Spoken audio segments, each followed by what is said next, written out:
코로나가 이번에 어떻게 울산에 많이 이렇게 기승을 부리고 확진자가 많이 생기는 것 같습니다. 우리 옥동중앙교회 성도님들은 지혜롭게 그러나 또 담대하게 코로나를 이기고 건강 유지를 잘 하시기를 부탁을 드립니다. 오늘은 어린이 주일을 맞이해서 본문의 내용을 가지고 자녀를 이렇게 양육하라 라고 하는 제목으로 우리가 잠시 은혜를 나누려고 합니다. 우리 제목만 함께 따라 같이 해볼까요? 자녀를 이렇게 양육하라.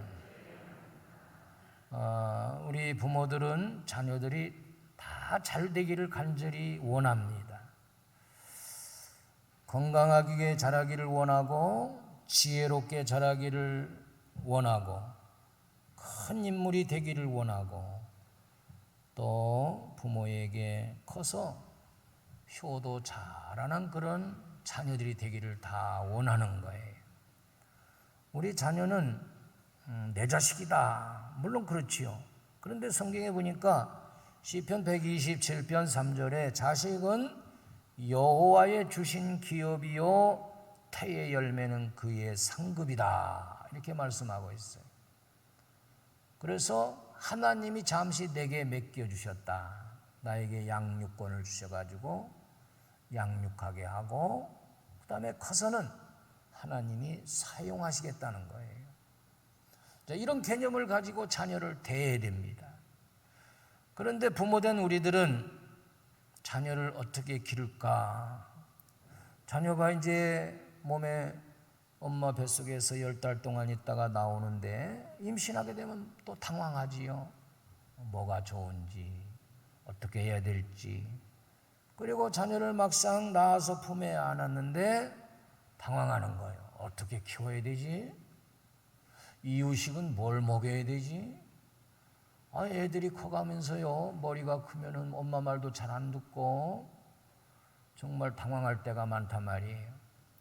그래서 교육학자들은 문제 부모는 있어도 문제아는 없다. 이렇게 얘기를 합니다. 그러면서 자녀 양육 이전에 부모를 양육해야 된다. 이렇게 강조하고 있어요. 왜? 부모들이 자녀 교육에 대한 전문서적을 몇 권이나 읽었겠어요? 그냥 옛날 우리 아버지 어머니가 나에게 어떻게 대했는가 그것만 생각하고 그것이 몸에 익혀있단 말이에요. 그래서 막 엄마한테 욕을 많이 들은 그런 자란 부모는 부모가 되어서도 그대로 막 욕을 합니다. 폭력을 씁니다. 그래도 이게 마음대로 안 되는 거예요. 옛날 우리 엄마가 나에게 된장을 발라줬어. 어디 아프다 하면 된장을 발랐지. 된장이 없으니까 고추장이라도 발라줘야 돼. 그런 것들. 옛날 엄마들이 배우지를 못하고 학교를 못 갔어요. 물론 가정도 어렵고 그때 당시는 남존여비 사상이 강해가지고 그저 아들 하나만 막 공부시키려고 둘째, 셋째, 넷째 뭐 이런 아이들은 그냥 간단하게 초등교육만 마치고 딸들은 뭐 그냥 그렇고. 그러니까 우리 엄마들이 한글도 못 읽고 너무너무 당황 속에서 여러 자녀들을 키우려고 하니까 문제아들이 많이 생겨났죠. 그러나 이제 우리 한국에도 기독교가 들어오고 복음이 들어가고 그와 더불어 성경 말씀이 들어오고 동네마다 교회가 세워지고 그러다 보니까 우리 엄마들이 교회에 나오면서 막 머리가 깨이고 그 다음에 하나님의 말씀을 먹으니까 지혜가 생기고 애들 공부시켜야 돼. 또 자녀 교육은 말씀으로 양육해야 돼. 이게 다 하나님의 은혜올시다. 아멘. 그렇다면 우리 하나님은 우리에게 자녀를 주셨을 뿐만 아니라 자녀들을 어떻게 가르치라고 우리에게 안내를 하셨어요. 그래서 사도 바울을 통해서 우리에게 어린 자녀를 이렇게 양육해야 된다라고 말씀하셨기 때문에 오늘 자녀를 둔 부모들이 이 말씀대로 말씀을 듣고 그대로 양육하면 자녀들이 다 잘되고 건강하고 큰 인물이 되어서 부모를 기쁘게 하고 가문을 빛내고 하나님의 영광을 높이 드러낼 줄로 믿습니다. 하나님께서는 자녀 양육법을 어떻게 가르쳐 주셨느냐? 오늘 사도 바울을 통해서 에베소 교인들에게 첫째로 자녀를 노엽게 하지 말라 이렇게 말씀하십니다. 본문 중에서 6장 4절 초반에 보니까 또 아비들아 너희 자녀를 노엽게 하지 말고 그랬어요. 노엽게 하지 말라. 이게 무슨 말이냐? 자녀를 화나게 만들지 말라 이거예요. 요즘 뉴스에 나오는 거 보니까 한 집에 살던 누나를 칼로 20군데 이상 막 찔렀어요. 그리고 시체를 아파트 옥상에 유기했다가 저 시골에 강가에 버리고 그 이유를 물어보니까 내가 좀 늦게 들어오는데 누나가 그렇게 나를 막 잔소리를 해서 괴롭게 했다. 여러분 참 어디에 문제가 있는지 저도 잘 모르겠어요. 밤늦게 귀가하는 그 동생에게 동생 피곤하지? 힘내. 내가 라면 끓여줄게. 아마 이렇게 했다면 그런 비극이 없지 않았을까 이런 생각을 해봐요. 우리는 자녀들이 내 마음대로 따라주지 않고 그럴 때 너 엄마 모르냐 몰라? 엄마 성격 몰라? 엄마 싫어하는 거 몰라? 이렇게 하면서 자녀들을 이건 훈계도 아니고 교훈도 아니고 그냥 짜증을 부리는 거예요. 그러면 아이들이 낙심하게 됩니다. 골로새서 3장 21절에도 아비들아 너희 자녀를 노엽게 하지 말지니 낙심할까 함이라. 이는 뭐냐면 자녀들을 늘 기쁘게 해주는 엄마가 자녀를 보고 웃어주는 엄마가 자녀 교육 만점이에요. 아멘. 할렐루야. 학교에서 열심히 공부하고는 애가 가방을 내리기도 전에 오늘 숙제 많아? 숙제. 엄마 밥 차리는 동안 숙제해. 이빨 닦어. 너 밥 먹을 때마다 왜 흘려? 그런 엄마는 어릴 때 더 흘렸어. 이렇게 해서 아이를 자꾸 그 마음을 노엽게 하고 짜증을 부리게 한단 말이에요. 그래서 심리학자들은 어린아이들이 이러한 엄마의 노여움 속에 나타나는 증세가 대소변을 못 가린다는 거예요. 밤에 오줌을 이불에 싸고 밥맛이 없고 식욕이 부진하고 그러니까 건강도 해치고 아프다고 하고 감기에 잘 걸리고 애가 신경질적입니다. 엄마가 부르면 짜증 부려요. 짜증이 많은 아이들. 만사가 귀찮아. 그런 엄마는 또 거기에 곱해가지고 더 하지요. 그래서 우리는 먼저 엄마들이 양육을 받아야 된다. 엄마의 자격증을 그 어디에서 이거를 시험 봐서 주는 것도 아니니까. 조그만 자동차라도 운전하려면 최소한 2종 면허증은 따야 되는데 공부해야지요. 실기해야지요. 도로에 가서 주행 연습해야지요. 그래도 사고가 나는데 무면허 엄마들이 아이들을 운전하겠다고 운전대에 앉아 있으니 그 아이들이 방향성도 제대로 모르고 꿈도 없고 늘 사고투성, 가정이 불안한 거예요. 그러므로 우리는 노엽게 하기보다도 오히려 자녀들이 평안한 가운데 엄마 만나면 좋고 엄마를 반가워해야지. 야 엄마 온다. 야 엄마 온다. 빨리 치워. 이게 엄마가 무슨 원수예요? 짜증을 부리는 거예요. 이렇게 양육하라. 두 번째는 주의 교훈과 훈계로 양육하라고 하십니다. 같이 해볼까요? 주의 교양과 훈계로 양육하라. 아멘. 에베소 6장 4절 후반절에 보니까 오직 주의 교훈과 훈계로 양육하라. 이 말씀을 좀 더 풀이한다면은 교양은 뭐냐? 부모가 본을 보이는 것이다. 모든 자녀들은 부모가 샘플입니다. 행동 하나하나 다 어린 자녀들이 산 교육을 받게 되는 거예요. 그대로 행하는 겁니다. 예? 그래서 부모의 자세 한 가지 한 가지가 다 중요한 거예요. 애들은요, 엄마에 대해서 다 압니다. 우리 보고 공부하라고 그래 텔레비 보는 거 다 알고, 노래방에 간 것도 다 알고, 외출한 것도 다 알고, 춤추러 간 것도 다 알고, 다 알아. 그러니까 부모는 자녀를 이끄는 모든 행동이 다 그대로 자녀가 그대로 받는 거예요. 그래서 애들 보는데 찬물도 못 먹는다는 걸. 그건 뭐냐? 3살 버릇이 8까지 간다는 거. 3살 먹은 아이도 엄마 아빠가 어떤 마음을 나한테 가지고 있고 어떻게 행하는지 다 알아요. 할아버지 할머니한테 어떻게 하는 거 다 알아요. 그래서 교양은 말씀을 가르쳐주고 이렇게 말로써 훈련을 시키고 부모가 그대로 본을 보여주는 거예요.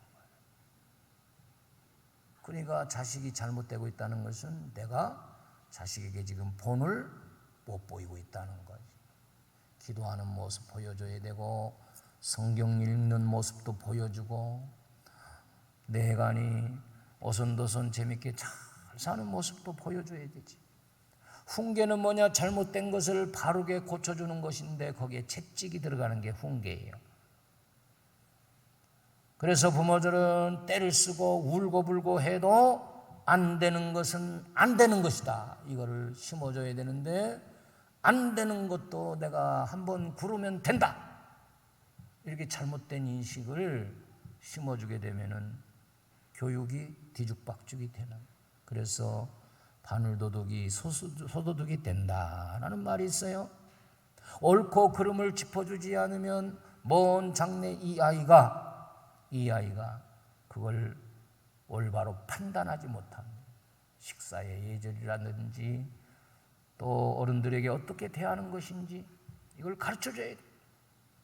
그래서 잠언서 23장 13절 14절에 보니까 아이를 훈계하지 아니하려고 하지 말라. 채찍으로 그를 때릴지라도 그가 죽지 아니하리라. 네가 그를 채찍으로 때리면 그의 영혼을 수월에서 지옥에서 구원하리라. 엄마가 아프지만은 사랑으로 매를 채찍을 가했을 때 그 아이가 이것은 아니구나라고 하는 것을 돌이키게 되고 얘가 지옥으로 가는 것을 천국길로 인도하게 되어진다는 것이지요.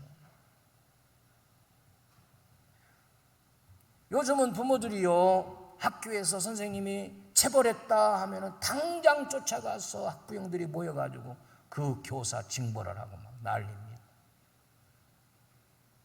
근데 우리 어린 세대에는 학교에서 선생님이 매를 때렸다고 종아리 피가 날 정도로 맞고 오면은 너무너무 고마하다고 감자 쪄가지고 또 보내드립니다. 잘하셨다. 따갑게. 응?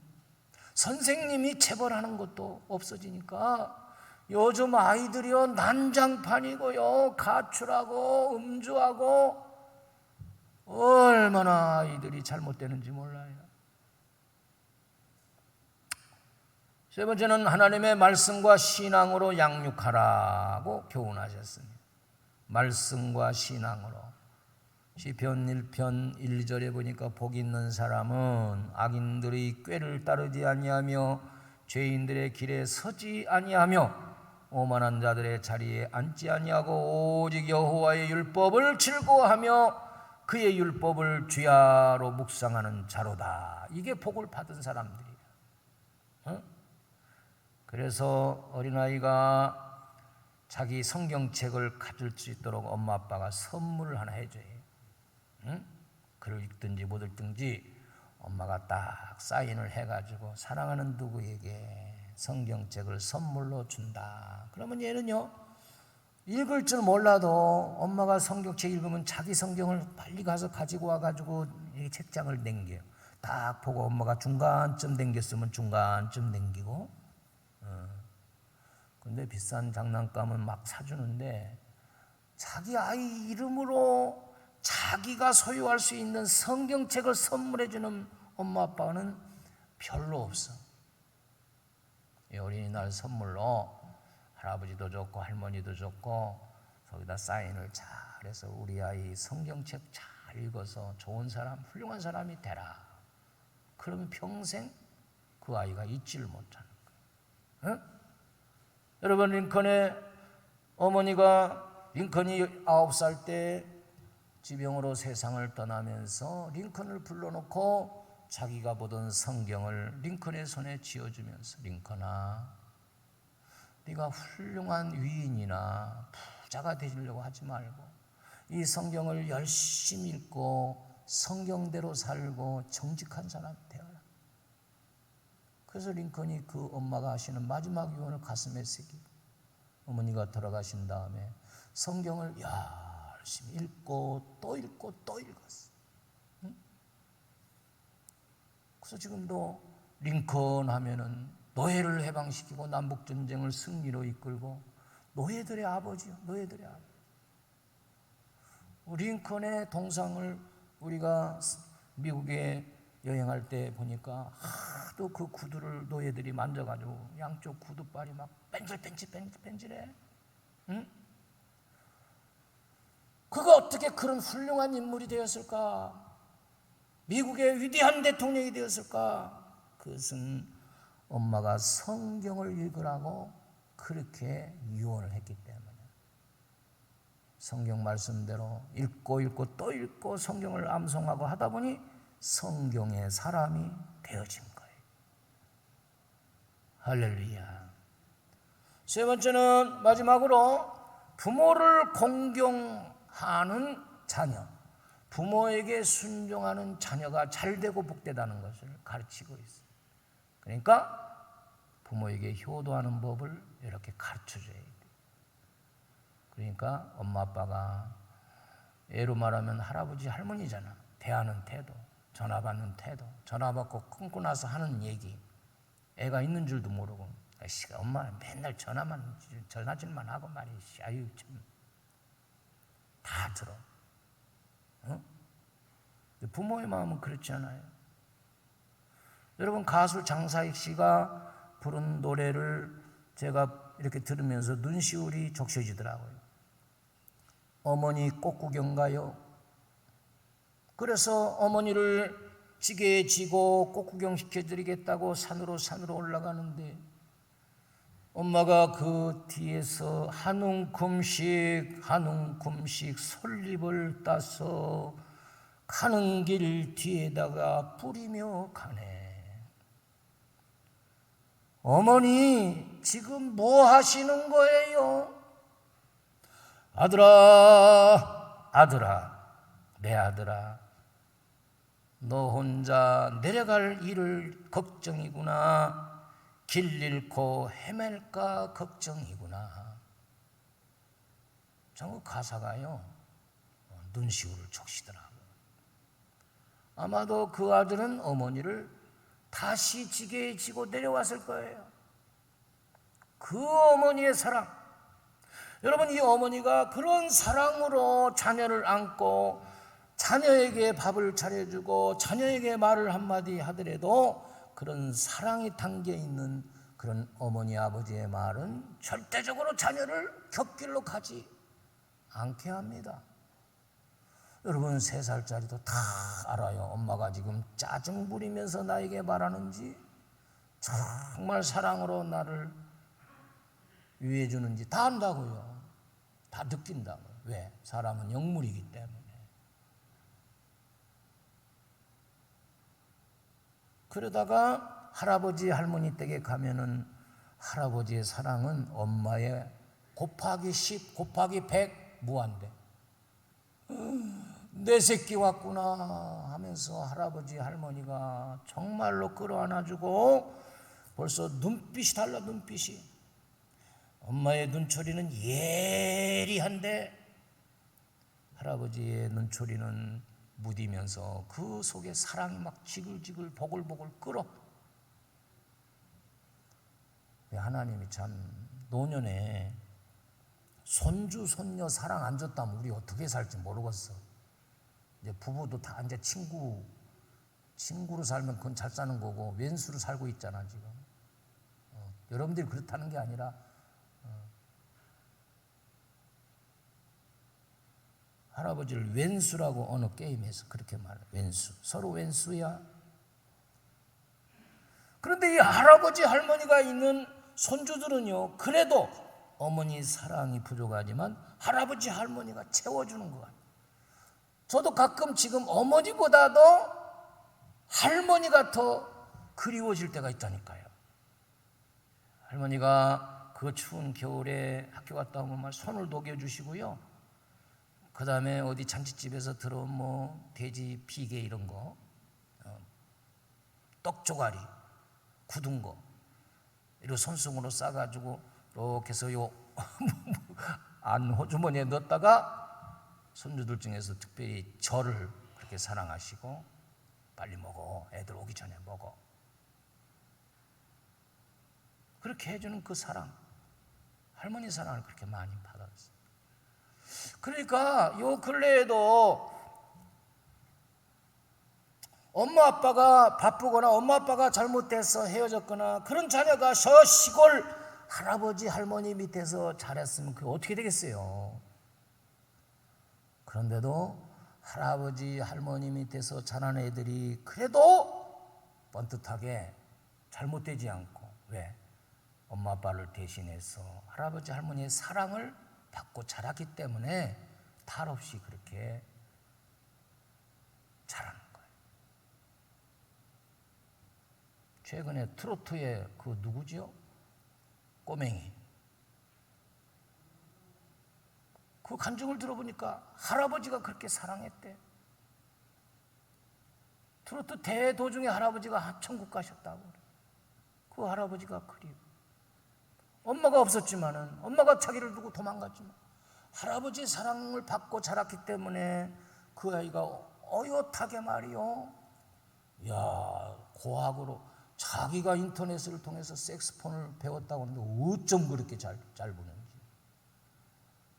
할아버지의 사랑이 있었기 때문에. 할아버지 할머니들의 핸드폰을 열어보면 다 손주 손녀가 깍꿍하고 있어. 마누라는 없어진 지 오래요. 그러니까 우리는 할아버지 된 입장에서 손주들을 보기만 해도 얼마나 참 막 그냥 다 주고 싶잖아요. 다 주고 싶어. 그렇잖아요. 그래서 성경은 에베소서 6장 1절에서 3절까지 자녀들아 주 안에서 너희 부모에게 순종하라. 이것이 옳으니라. 내 아버지와 어머니를 공경하라. 이것은 약속 있는 첫 계명이니 이로써 네가 잘되고 땅에서 장수하리라. 내가 부모님에게 지극정성 공경하고 효도하면 내 자녀들은 하나님이 잘되게 해주신다는 뜻이에요. 할렐루야. 이 공경하다라는 말은 헬라 말로 티마오라는 말을 썼는데 그 원어의 뜻을 보면 인정하다라는 뜻이 있어요. 인정하다.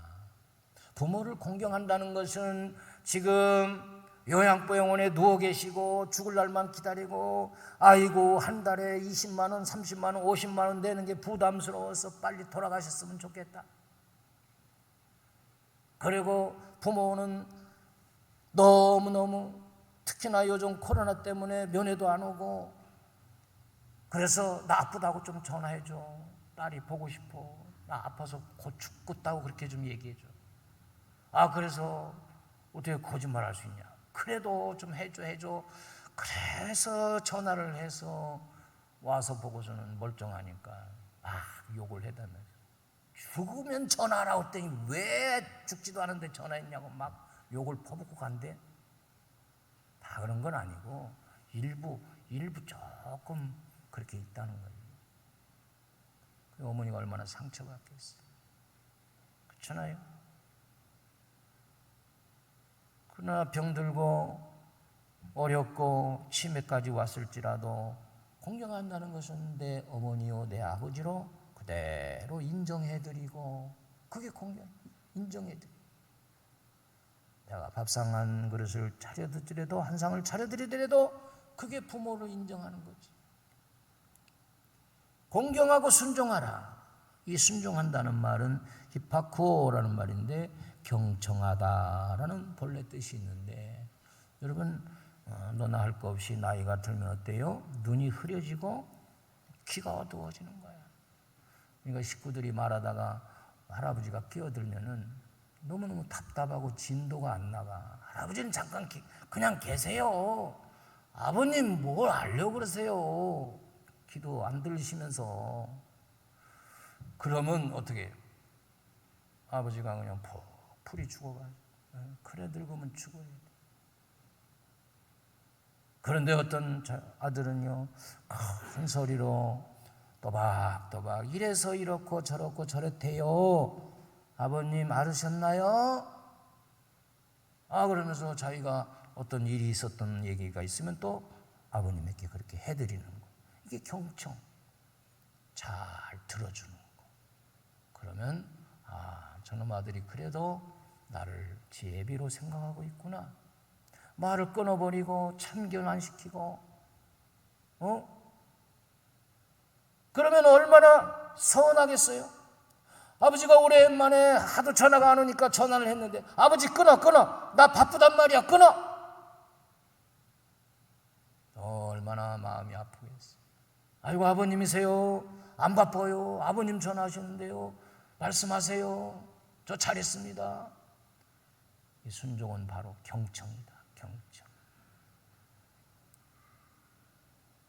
잘 들어주는 거죠. 끝까지 잘 들어주는 거예요.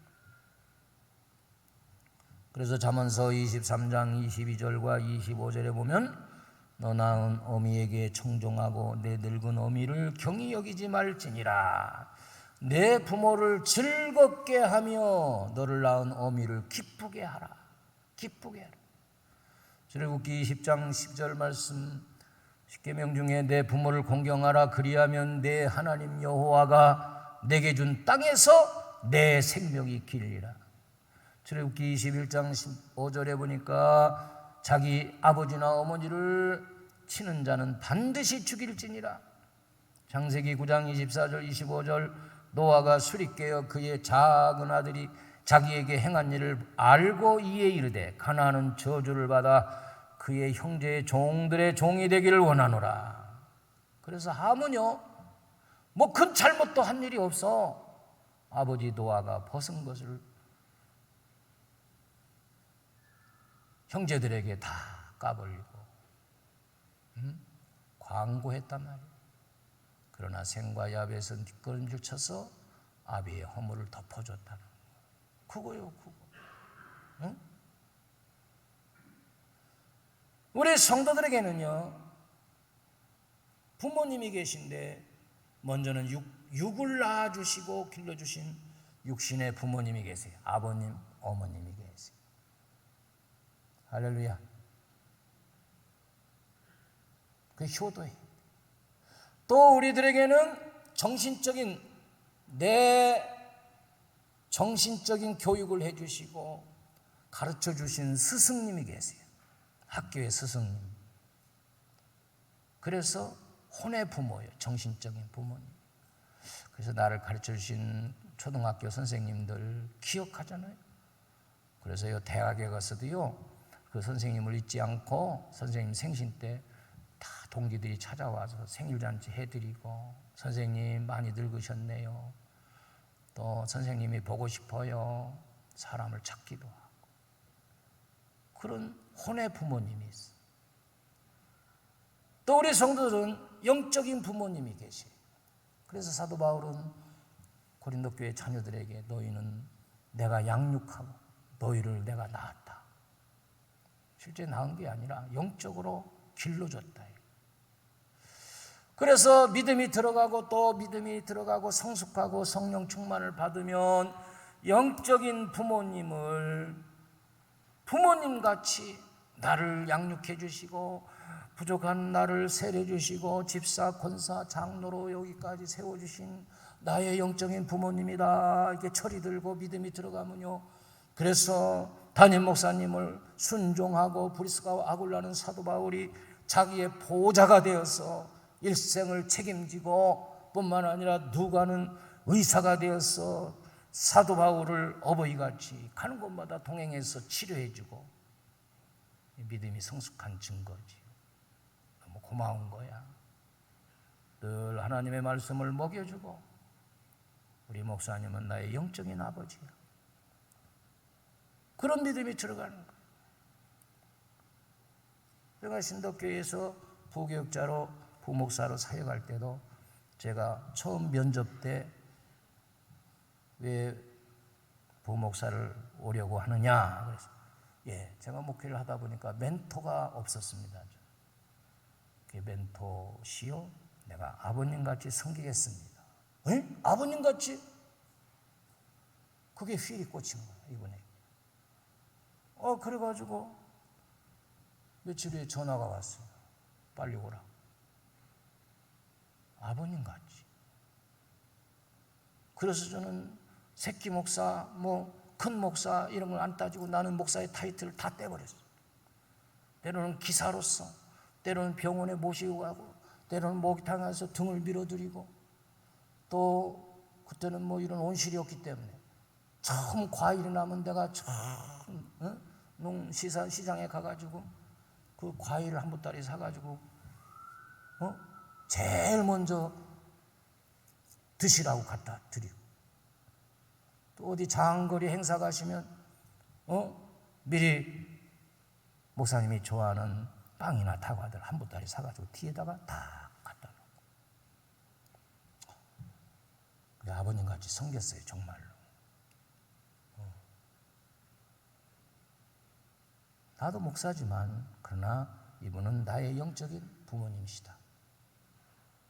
이렇게 우리 성도들에게는 육의 아버지, 내 정신적인 나를 가르쳐주신 교수님과 나를 가르쳐주신 선생님들이 다 나의 부모와 똑같아.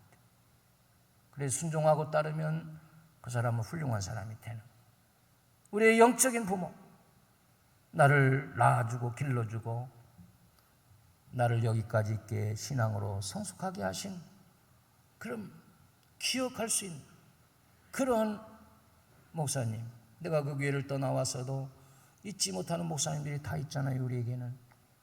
그래서 섬기는 거예요. 전화도 드리고 선물도 보내드리고 그러면 더 좋겠죠. 자, 우리는 이렇게 부모가 된 입장에서 어린이 주일을 맞이해서 어린이들을 정말 잘 이렇게 양육해서 하나님이 원하시고 필요하시는 인물로 기르기를 원하시지만, 우리가 이걸 당황하고 어떻게 길러야 될지, 나는 잘한다고 잘하는데 애가 내 맘대로 움직이지 않고 키워지지 않아. 그건 왜 그러느냐? 하나님이 내게 주신 선물이고 하나님이 창조한 그 생명을 내게 맡겨주셨는데, 그렇기 때문에 하나님의 법대로 내가 양육해야 이것이 하나님이 이렇게 양육하라고 하는 정상적인 방법이라는 것을 우리가 깨달아야 돼. 할렐루야. 그래서 우리 성도들의 가정에서는 여러분들의 자녀들이 잘 이렇게 양육해서 정말 세계적인 인물로, 또 부모님이 원하고 바라는 대로 훌륭한 가문을 빛내는 자녀들이 되도록, 할아버지 할머니들은 또 늘 기도의 손을 놓지 않고 기도로 후원해서 하나님의 놀라운 역사를 이루어내는 은혜가 있기를 주의 이름으로 축복합니다. 축복합니다. 은혜로우신 하나님, 자녀를 이렇게 양육하라. 어린이 주일을 맞이해서 에베소 교회에 사도 바울이 전한 편지 속에 해답이 있음을 깨닫습니다.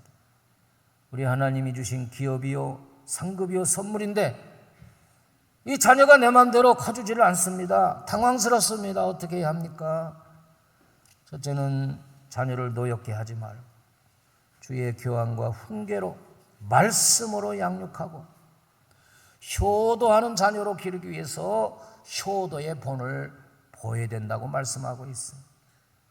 우리는 하나님의 방법대로 당황하지 않고 자녀 양육에 도입해서 우리 자녀들이 건강하게, 지혜롭게, 아름답게 잘 자라서 부모를 기쁘게 하고 하나님의 영광을 위해서 크게 쓰임받는 그런 자녀들로 세워주시옵소서. 예수님의 이름으로 간절히 축복하며 기도 올리옵나이다. 아멘.